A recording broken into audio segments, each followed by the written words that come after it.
Now you will be learning how to write a general FIFO. So your FIFO, when you write a FIFO for as a general component, it should be parameterized. So the width and depth should be parameterized, and you should be able to change it to any value when you instantiate that particular module. In a digital circuit, a FIFO is a storage element of in nature first input, first output. So the value that write first into that memory should be read out first. So every FIFO have a write enable and read enable signal, and a write data and read data signal. So your inputs to the FIFO will be a clock, a reset, and a write enable and read enable, and also the write data. And the output from the FIFO will be the read data.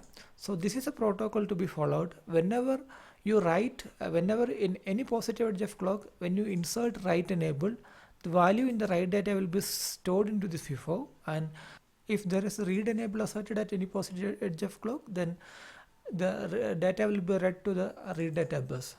Thus the output will be read data, and also there are some conditions in this FIFO. Since the FIFO is of limited storage element, you need to check whether the FIFO is full before you're writing it into the FIFO, or you need to check whether the FIFO is empty, whether before you read out from the FIFO. So usually from the FIFOs you will get the signals like full and empty signals, and in some cases you might need to check whether the FIFO is filling up fastly, or there are only one storage left in that FIFO. So that signal, that condition is indicated by the signal. Thus these are the outputs of the FIFO: full, almost full, empty, and actual read data.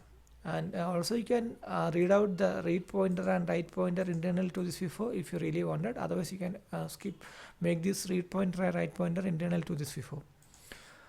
Now the protocol again here is, when you write something into when you assert a write enable signal, and the value in the W data will be stored into the current write pointer, and by default the R data signal will be giving an output which is pointed by the current read pointer. So when you assert a read enable signal, the read pointer will be decremented. So this is a protocol. Again, to simplify it, when you insert a write enable, the current write pointer the current write data will be stored into this FIFO, and write pointer will be incremented. When you insert a read enable, or before inserting a read enable, you are getting the read data that is pointed by the current read pointer, and next the read pointer will be decremented. Now you have to make this module parameterized. So we are using two parameters which are depth and width. So this is the depth of the FIFO, and this is width of the FIFO.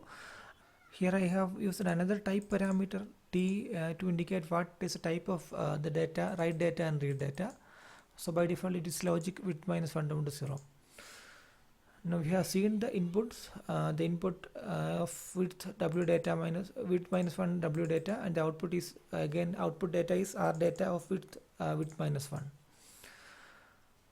Now these are the internal parameters. The pointer width is again C log B2 of depth.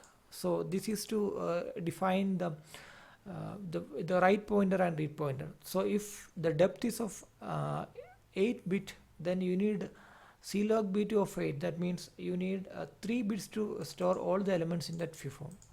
So or your write pointer and read pointer will be of width 8. So this parameter is for the write pointer and read pointer width. Again FIFO width is same as the width you passed here, and FIFO depth is again same as that of the depth. Now the main element in the FIFO is a memory element. So you are declaring a logic depth minus 1 down to depth width minus 1 down to 0 memory. So this is our main memory element in the FIFO, and there is a FIFO control module instantiation which will go in detail in the next session. And so this will be handling all the complex write pointer and read pointer operations. Thus the write pointer management and read pointer management is done in this sub module called FIFO control, which we will explain in the next session. And apart from that, your FIFO logic is very simple. Always at positive edge of clock. If there is no reset, if there is a reset, you should reset your memory. Otherwise, if there is no reset and if there is a write enable, then you should write the write data into your memory of write pointer. So into that memory array that is pointed by the write pointer, you should write your write data, or you should flop it. So you are using a non-blocking assignment here. Now again in the read part, your read data is always the memory value that is pointed by the read pointer. Now, so this your FIFO is very simple module. The only complexity comes when you manage write pointer and the read pointer.